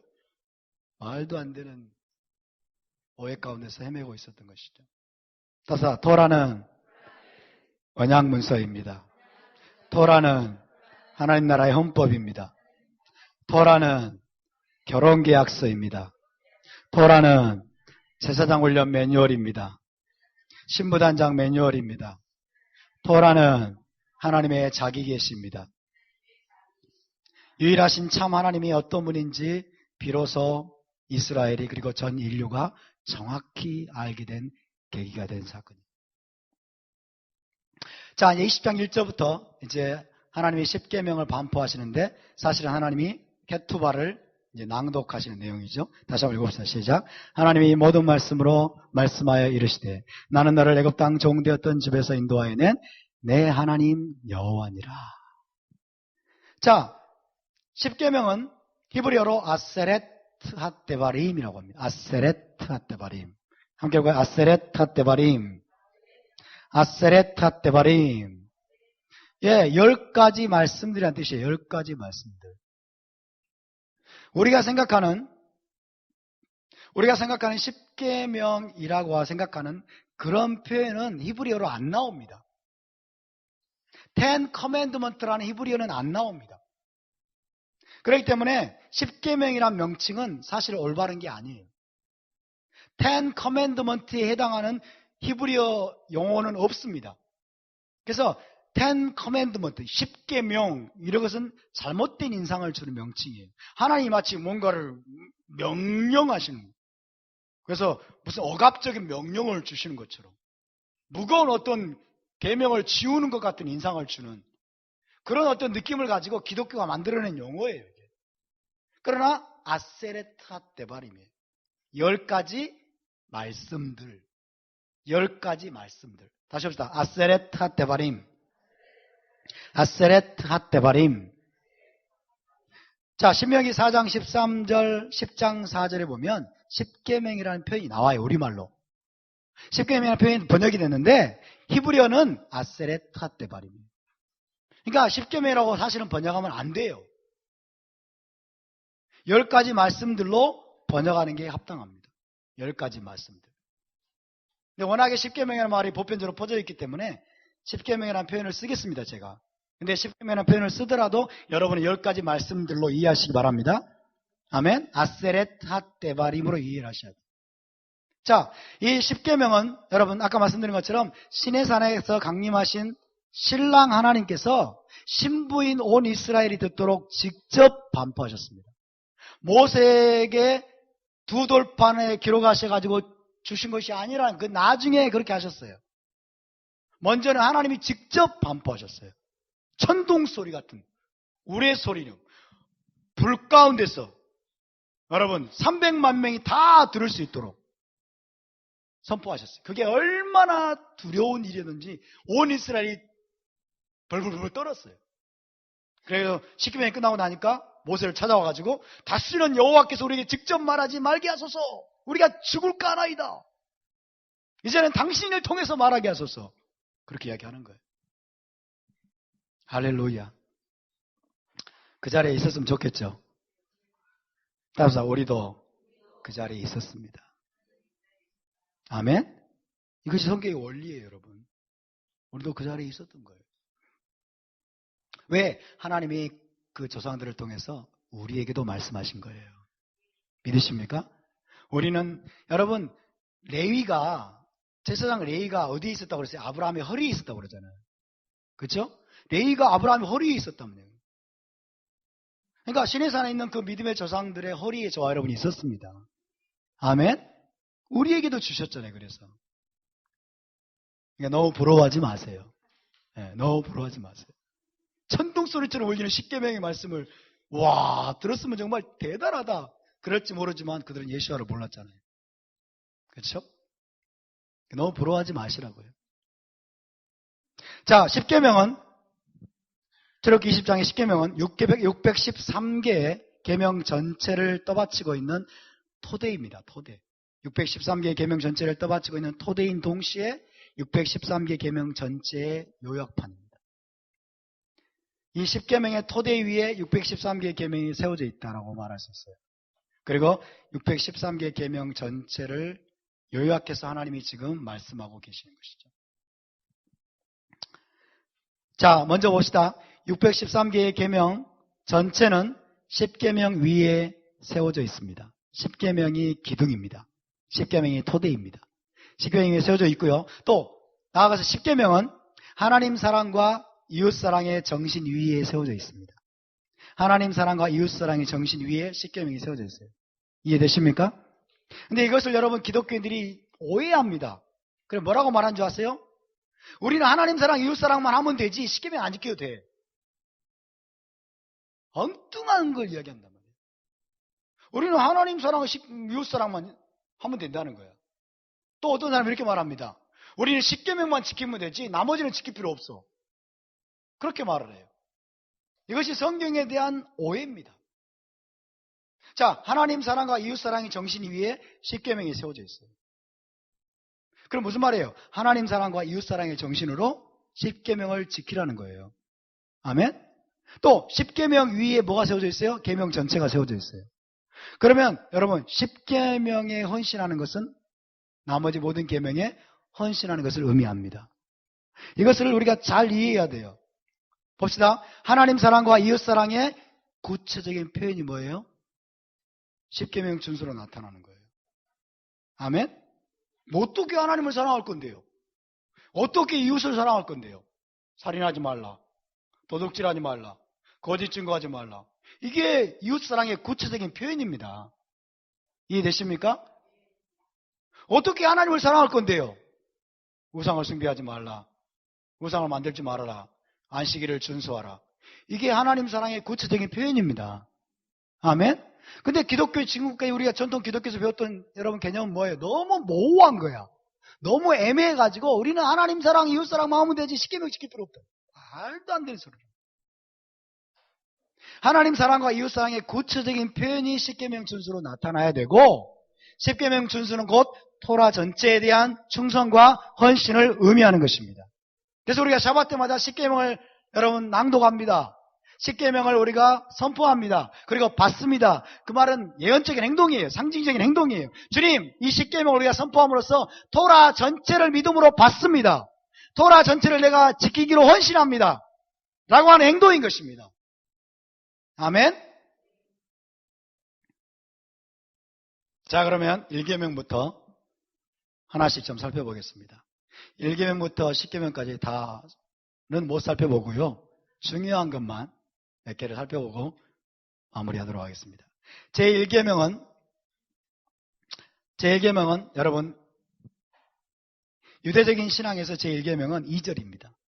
2절이 뭐냐면 나는 너를 애굽 땅 종되었던 집에서 인도하여 낸 내 하나님 여호와니라. 이게 제1계명이에요. 기독교는 3절이 1계명이라고 그래요. 3절이 뭡니까? 너는 나 외에 다른 신을 내게 두지 말지니라. 왜 3절을 1계명으로 볼까요? 여러 가지 이유가 있겠습니다만은 10계명. 그렇죠? 2절을 보니까 계명 같지가 않아. 그러니까 2절을 빼버리는 거예요. 그러나 여러분 고대 히브리어 문서를 보면 이 10계명에 숫자가 붙어 있었대요. 숫자가. 고대 히브리어 문서에 보면 이 10계명에 숫자가 붙어 있는데 알렙이라는 숫자가 1이잖아요. 알렙이라는 숫자가 붙어 있는 절이 몇 절일까요? 2절에 붙어 있었어요. 그러니까 고대 히브리인들, 고대 여러분 이스라엘 백성들은 몇 절을 1계명으로 봤다? 2절을 1계명으로 봤어요. 다시 2절 읽습니다. 시작. 나는 너를 애굽 땅 종되었던 집에서 인도하여 낸 내 하나님 여호와니라. 이게 1계명이에요, 여러분. 이게 하나님 자신을 소개하고 있어요. 하나님이 누구인가를 먼저 알라는 거예요. 하나님이 누구인가를 소개하고 있어요. 이게 왜 중요합니까? 여러분 2절의 중요성이 뭐냐면요. 나머지 9가지 계명을 준수해야 되는 근거가 되는 말씀이에요. 근거가 되는 말씀. 애굽에서 구원하셨기 때문에, 애굽에서 건져냈기 때문에 하나님께 순종해야 될 의무가 있다는 것입니다. 할렐루야. 구원받기 위해서가 아니라 구원받았기 때문에 나머지 계명들을 준행하라는 거예요. 내가 너를 구원해냈다는 것을 분명히 하고 있습니다. 여기서 뭘 차단하고 있어요? 율법주의를 차단하고 있어요. 그러니까 10계명을 준수하는 건 율법주의다 아니다. 율법주의가 아니에요, 여러분. 믿습니까? 답사 우리가 애굽에서 건짐을 받았다면 우리에게는 하나님께 순종해야 될 도덕적인 의무가 있습니다. 믿습니까? 하나님 우리 목숨을 건져주셨기 때문에, 하나님 우리 생명을 건져주셨기 때문에 우리 이제 그분의 종이 되어야 됩니다. 할렐루야. 근거예요, 여러분. 나머지 모든 계명을 준수해야 되는 가장 확실한 근거, 그것이 바로 2절입니다. 우리는 구원받았기 때문에, 애굽에서 나왔기 때문에, 하나님이 우리를 구속해 주셨기 때문에 이제 우리가 기쁨으로 준수할 것입니다. 기쁨으로 준행할 것입니다. 할렐루야. 그래서 토라를 지키는 것은 율법주의가 아니에요, 여러분. 토라 지켜서 구원받으려고 한다고요? 아니라니까요. 2절을 빼먹으니까 그런 소리를 하는 거예요. 구원받았기 때문에요. 여러분 구원받으셨습니까? 그렇다면 지켜 행하시기 바랍니다. 하나님의 종이 되시기 바랍니다. 죽어가는 놈 살려줬더니 감사할 줄도 모르고, 그렇죠? 그러면 안 되는 거예요. 자, 2절에 나타난 명령을 유대인들은 1계명을 이렇게 말합니다. 2절에 나타난 하나님의 명령은 하나님을 믿으라이다. 하나님을 믿으라. 자, 613개의 계명이 있다고 알려져 있는데 그 중에 첫 번째 긍정적인 계명, 마이모니데스가 613개 계명을 정리를 했어요. 그 중에 제 첫 번째 긍정적인 명령이 뭐냐면 Believe in God, 하나님을 믿으라. 그것이 출애굽기 20장 2절을 근거로, 출애굽기 20장 2절에서 하나님을 소개하고 있죠. 그렇죠? 여기에서 첫 번째 계명을 이끌어냅니다. 하나님을 믿으라. 하나님을 믿으라. 어떤 하나님? 애굽의 노예 상태에서 건져내신 하나님을 믿으라. 할렐루야. 2절에 그러니까 암시적으로 나타나는 명령이라는 뜻이에요. 2절에 암시적으로 나타나 있는 명령은 그 하나님을 믿으라. 그러니까 믿음으로 시작하는 겁니다. 아멘? 믿음으로 시작하는 거예요, 여러분. 믿음으로 의롭게 됩니다. 믿음으로 토라를 준행합니다. 이게 성경 전체의 원리예요. 아멘입니까? 믿음으로 구원을 받고 믿음으로 토라를 준행하고 믿음으로 나아가는 거예요. 여러분 십계명은 가장 먼저 이스라엘 백성에게 주셨음을 분명히 밝히고 있어요. 애굽에서 나온 이스라엘 백성에게 하나님이 십계명을 주셨다는 걸 밝히고 있어요. 근데 여러분 가톨릭이요, 반유대주의 사상에 의해서 2절을 빼버렸어요. 십계명에서. 왜? 혈통이 이스라엘 말하고 있는 것 같으니까 이거 빼버렸어요. 그리고 3절을 1계명으로 시작합니다. 이게 가톨릭의 반유대주의.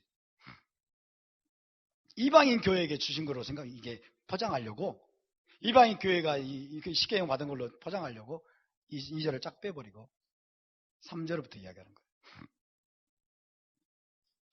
자, 3절 읽습니다. 시작. 너는 나 외에는 다른 신들을 내게 두지 말라.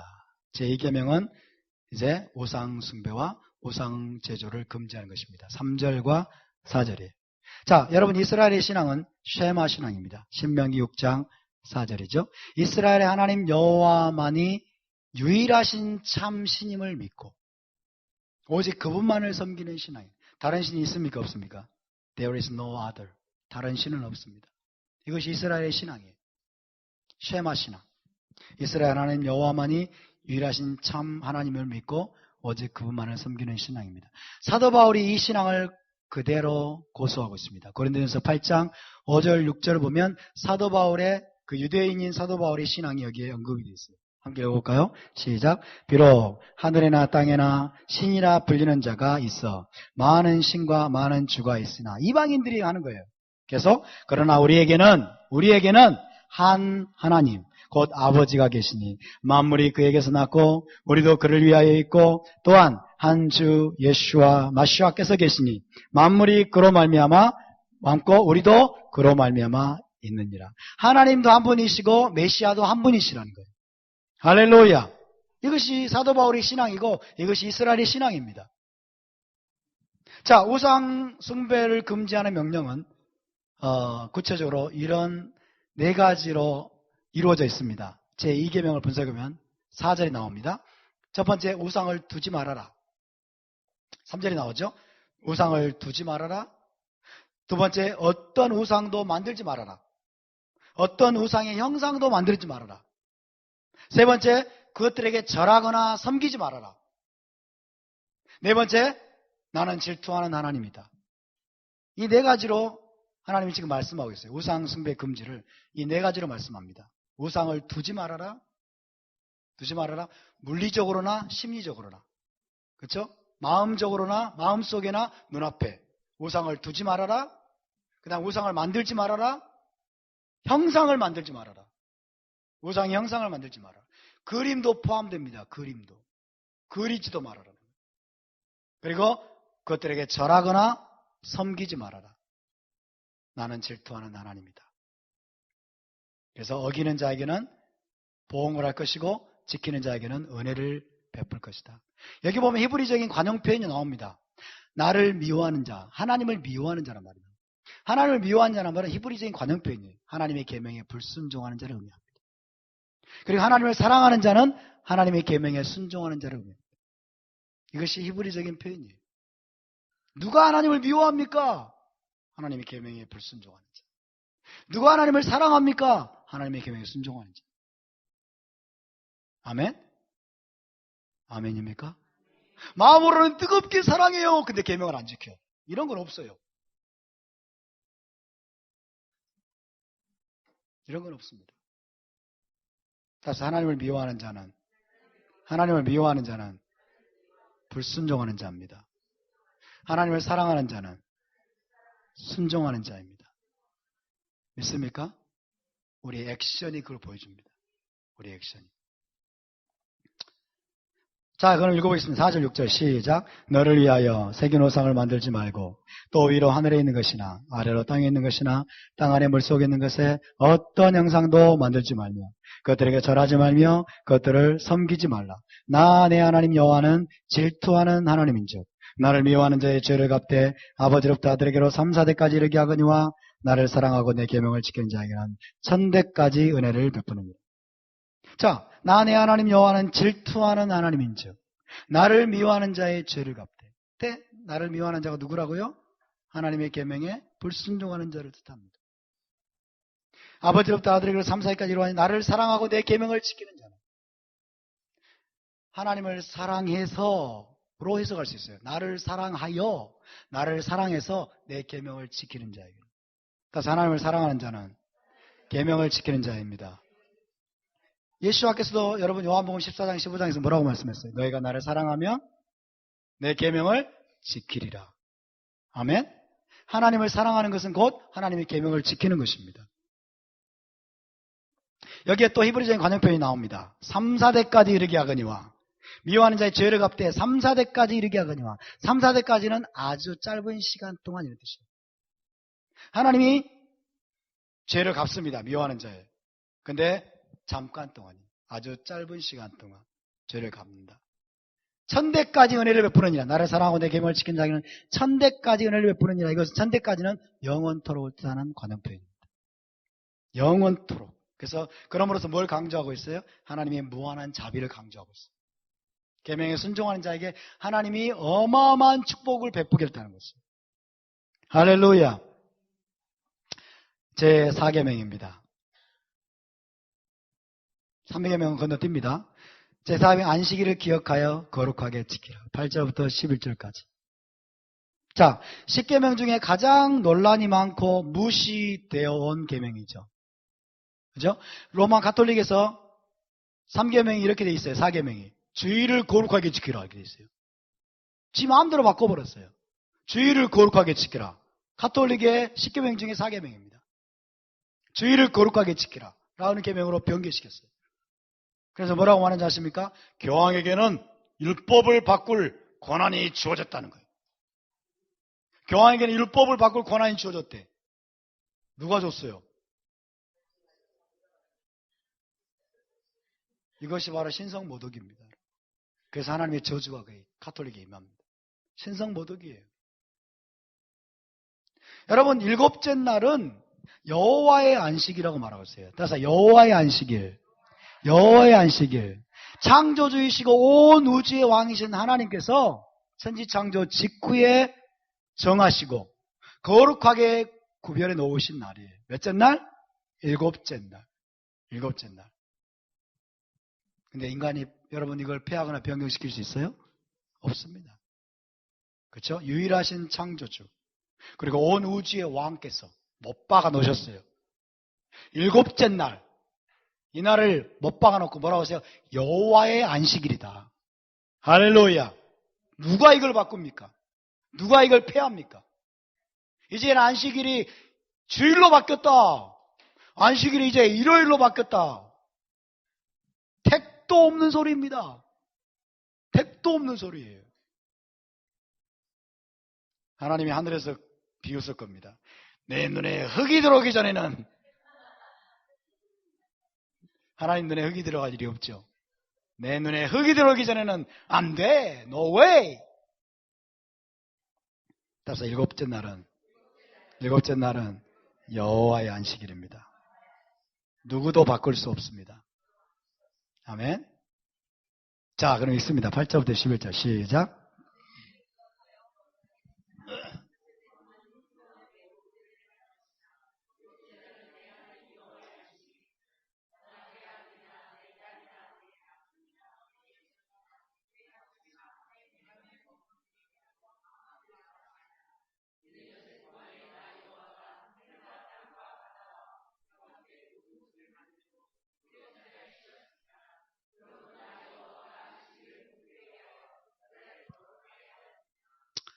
하나님이 여기서 안식일의 근거를 밝히고 계세요. 안식일의 근거를 천지창조 후에 일곱째 날에 쉬었음에서 찾고 있습니다. 그런 근거를 제시하고 계세요. 천지창조 후 일곱째 날에 내가 쉬었다. 무슨 말이냐면요. 천지창조 직후부터 하나님이 일곱째 날을 복된 날, 거룩한 날, 여호와의 날로 구별해 놓으셨다는 것입니다. 아멘. 따라서 안식일은, 샤밧은 천지창조 직후부터 하나님이 정해 놓으셨습니다. 할렐루야. 천지창조 직후에 내가 일곱째 날을 거룩한 날로, 복된 날로, 여호와의 날로 구별해 놓았다. 그러므로 너희는 이 안식일을 지키라고 말씀하고 있어요. 따라서 안식일은, 샤밧은 복된 날입니다. 샤밧은 거룩한 날입니다. 샤밧은 여호와의 날입니다. 안식일은 주일입니다. 주일이 언제입니까? 안식일입니다. 우리가 지금 드리는 이 예배가 무슨 예배입니까? 샤밧 주일 예배입니다. 따라서 샤밧 주일 예배. 샤밧 주일 예배. 아멘. 주님의 날이에요, 여러분.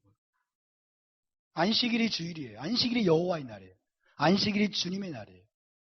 예수와께서 뭐라고 말씀하셨어요? 인자는 안식일의 주인이니라. 그 말은 무슨 안식일이 누구의 날이다? 주님의 날이라는 거예요. 할렐루야. 안식일의 의미를 보시면요. 첫 번째는 창조적이고 생산적인 모든 육체의 일들을 쉬는 육체적인 안식이 있습니다. 모든 일을 쉬라고 말씀하세요. 그러나 그것과 더불어서 함께 하나님과의 만남과 교제, 그리고 토라 공부, 기도와 중보 등에 집중하는 영적 안식 가운데 잠기는 날이에요. 육체적인 안식과 영적인 안식이 함께 가는 날입니다. 할렐루야.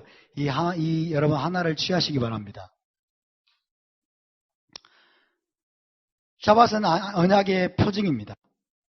안식일을 지킴으로써 여호와 하나님과 언약을 체결한 신부임을 재확인하고 확증하고 우리가 만방에 선포하는 것입니다.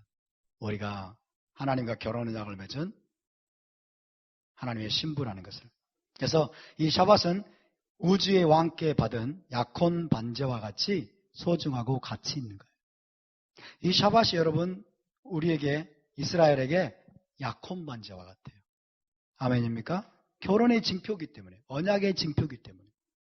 할렐루야. 얼마나 소중합니까? 얼마나 복됩니까? 얼마나 가치 있는 것입니까? 답사 샤밧은 안식일은 하나님께 받은, 신랑께 받은 약혼 반지입니다. 아멘? 약혼 반지. 그러니까 샤밧은 무거운 것이 아니다? 무거운 것이 아니에요. 이것은 선물입니다.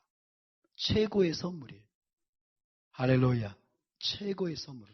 최고의 선물을 여러분 가장 값비싼 다이아몬드 반지를 약혼 반지로 받았으면 어떻게 할까요? 목숨 걸고 지켜내겠죠? 그래요, 안 그래요? 목숨 걸고 지켜내겠잖아요. 그러니까 샤밧은 여러분 우리가 어떤 다이아 반지보다도 더 소중한 약혼 반지와 같아요. 그러니까 샤밧을 어떻게 해야 될까요? 목숨 걸고 지켜내야죠. 아멘? 따라서 샤밧을, 안식일을 목숨 걸고 지켜내겠습니다. 할렐루야. 그것이 우리의 결단이 되어야 됩니다. 자, 마지막입니다. 살인하지 말라. 20장 13절. 제 6계명입니다. 6계명 넘어가고 살인하지 말라. 살인하지 말라. 자, 토라는요. 의도적이든 비의도적이든 살인을 금지합니다. 살인을 금지시킵니다. 의도적으로 죽인 자는 반드시 죽입니다. 비의도적으로 죽일 의도가 없었는데 살인을 했어요. 거기에 상응하는 형벌이 있어요. 살인을 어쨌든 금지합니다. 이유는 뭘까요? 사람이 하나님 형상대로 지음을 받았기 때문에. 사람을 죽이는 것은 하나님 형상을 깨뜨리는 거예요. 하나님 형상을 깨뜨리는 거예요. 그 사람을 죽이면 절대로 안 됩니다. 창세기 9장 6절을 볼까요? 시작. 다른 사람의 피를 흘리면 그 사람의 피도 흘릴 것이니 이는 하나님이 자기 형상대로 사람을 지으셨음이니라. 우리 안에 하나님의 형상이 있습니다. 모든 인간 안에 하나님의 형상이 있습니다. 아멘. 그 형상은 어떤 일이 있어도 여러분 깨뜨려서는 안 됩니다. 여러분 IS 가운데 하나님의 공의로운 심판이 임하도록 기도하시기 바랍니다. 아주 악한 자들입니다. 하나님의 이 창조의 섭리를, 이 법을 여러분 노골적으로 지금 깨뜨리고 있는 자들이에요. 화형을 시켜버리고 세상에 총살을 시키고 이 사람들, 이 친구들은, 친구라고도 이 악랄한 자들은 100명 이상 되는 어린아이들을 산채로 미장한대요. 땅속에다가 120명에게 산채로 미장시킨대요. 정말 기가 막혀요. 주님 속히 오셔서 이슬람을 심판하소서. IS를 심판하소서. 하나님의 공의로운 심판이 하늘로부터 임하게 하소서. 할렐루야. 땅을 파괴하는 자들이에요, 여러분. 땅을 망하게 하는 자들이에요. 그리고 사람의 피를 흘려서 죽여서 사람을 피를 흘리면 그 피가 이 땅을 더럽힌다고 그랬어요. 이 땅을 더럽혀서 하나님의 심판이 임하게 한다고 말했어요. 여러분 그것을 위해서 기도하시기 바랍니다. 근데 여러분 토라의 관점에서 살인이 아닌 것이 있습니다. 이걸 꼭 아셔야 돼요. 토라의 관점에서 살인이 아닌 것은 합법적인 전쟁에서 적들을 죽이는 거예요. 전쟁에서 적들을 죽이는 것은 살인이 아닙니다. 그리고 살인자를 처형하는 것, 사형에 처하는 것은 살인이 아니에요. 살인자에 대해서 합법적으로 사형을 선고하고 사형에 처하는 것은 살인이 아닙니다. 그리고 자기 방어 차원에서 나를 죽이려고 하는 자, 자기 방어 차원에서 사람을 죽이는 것, 이것도 살인이 아닙니다. 이건 살인이 아니에요. 만약 사형제도를 없애버리면 더 많은 살인 범죄를 막을 수 없어요. 지금 전 세계가 여러분 이 하나님의 법을 모르고 인본주의적인 사고에 빠져가지고 사형제도를 폐지하라고 난리를 치고 있어요. 사형제도를 폐지하라고. 뭐 어떻게 될까요? 살인자들이 들끓게 됩니다. 살인자들이 들끓게 돼요. 하나님의 원칙은 눈에는 눈, 이에는 이, 사람을 죽인 자는 그의 생명을 끊는 것. 이것이 하나님이 세우신 공의로운 법도입니다. 아멘. 내가 사람을 죽이면 내가 죽을 것이라는 이 거룩한 두려움이 있다면 여러분 살인자들이 사라지게 될 겁니다. 믿습니까? 공의로운 법이 이 땅에 세워지도록 기도해 주시기 바랍니다. 사형제도는 존속이 돼야 됩니다, 여러분. 이것은 토라적인 거예요. 토라적인 거예요. 범죄자에 대한 여러분 응당한 정의가 반드시 이 땅에 여러분 세워져야 됩니다. 할렐루야. 그래서 여호와 증인이 집총을 거부해요. 집총. 군대 안 가려고. 군대 가면 이 총으로 살인한다고. 살인이 아니라니까요. 군대에서 전쟁하면서 내 가족을 지키기 위해서 여러분 내 이 민족을 지키기 위해서 적들의 생명을 끊는 것은 살인이 아닙니다. 아멘? 그 살인이 아니에요. 그리고 생각을 해보세요. 자기 죽어가는 사람을 위해서 헌혈을 하는 것이 생명을 살리기 위한 것인데 헌혈을 안 해요. 이것이 여러분 히브리적인 관점에서 성경을 보지 않았기 때문에 범하는 잘못이에요. 여호와 증인들 다 잡아다가 군대 보내야 돼. 그리고 뭐 양심적인 뭐라고 그래요? 병역 거부, 강모 시기, 그 다 잡아다가 군대 보내야 돼요. 웃기는 소리 하고 있어요, 여러분. 우리 대한민국의 수많은 우리의 여러분 아버지들이 목숨 바쳐가지고 공산주의로부터 막아내고 이렇게 여러분 편안한 세상을 만들어주니까 자기는 군대 안 간다고? 생명 안 죽이려고 군대 안 간다고? 사고가 지금 뭐예요? 썩었어요. 정신이 썩었어요. 그럼 공산당이 쳐들어오면 지는 어떻게 할 거예요? 그러면 환영할 거예요? 아주 잘못된 사고를 하고 있어요. 이게 여러분 토라가 무너졌기 때문에 교회가 교육을 잘못시켰기 때문에 그래요. 그래서 토라가 분명하게 가르쳐져야 됩니다. 할렐루야. 그러나 여호수아와 사도들은 토라의 더 깊은 차원을 가르칩니다. 미워하는 마음이 곧 살인이다. 증오하는 것이 살인이라고 말합니다. 요한 1서 3장 15절 시작. 그 형제를 미워하는 자마다 살인하는 자고 살인하는 자마다 영생이 그 속에 거하지 아니하는 것을 너희가 아는 바라. 우리 제자 공동체 가운데 혹은 여러분 새언약 공동체 가운데 우리 주님께서 사도들을 통해서 주시는 토라입니다. 형제를 미워하는 자마다 살인하는 자. 얼마나 무서운 말입니까? 근데 이거를 너무 쉽게 생각해요. 혹시 저와 여러분 안에 미움이 있습니까? 누군가를 지금 미워하고 있고 증오하고 있는 마음이 있습니까? 그렇다면 빨리 회개하시기 바랍니다. 아멘? 빨리 회개하세요. 왜? 그게 살인이에요. 살인하는 것이라고 말합니다. 그래서 우리는 모세의 토라에 머무는 것이 아니라 모세의 토라의 가장 깊은 차원을 하나님께서 예수와를 통해서 사도들 통해서 우리에게 열어주셨는데 그 가장 깊은 차원의 토라까지 저와 여러분이 준행하는 그런 삶을 살 수 있게 되기를 주님의 이름으로 축복합니다. 할렐루야. 자, 우리 함께 일어나서 기도하고 오늘 마무리